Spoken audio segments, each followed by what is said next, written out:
সূরাতুল আহজাবের ৪৫ এবং ৪৬ নম্বর আয়াত আমি তেলাওয়াত করেছি, যেখানে আল্লাহ তাআলা বিশ্বনবীর ৫টি বৈশিষ্ট্যের কথা বলেছেন। কয়টি? সবাই বলুন আওয়াজ করে, কয়টি?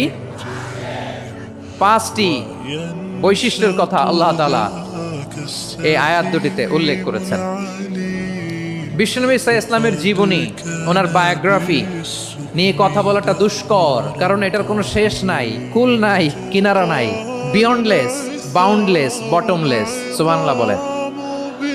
কারণ তিনি তো এমন নবী যিনি হ্যাঁ বললে এটা শরীয়তে হালাল হয়ে যায়।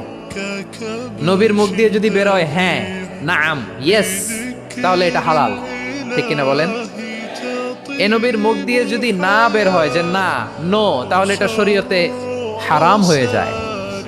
কেমন নবী আমরা পেয়েছি, যিনি হ্যাঁ বললে হালাল, না বললে হারাম, যিনি সাব্বাবা, এই আঙ্গুলি উপরের দিকে উঁচু করলে চাঁদ ভেঙে 2 টুকরা হয়ে যায়, যে নবী জমিন থেকে পা উঁচু করলে আল্লাহর আরশে মেরাজে চলে যায়, এমন নবীর উম্মত আমরা হয়েছি। যে নবীকে বাদ দিলে কোরআন বোঝা যায় না, কারণ এ নবীর উপরই কোরআন নাজিল করেছে কে?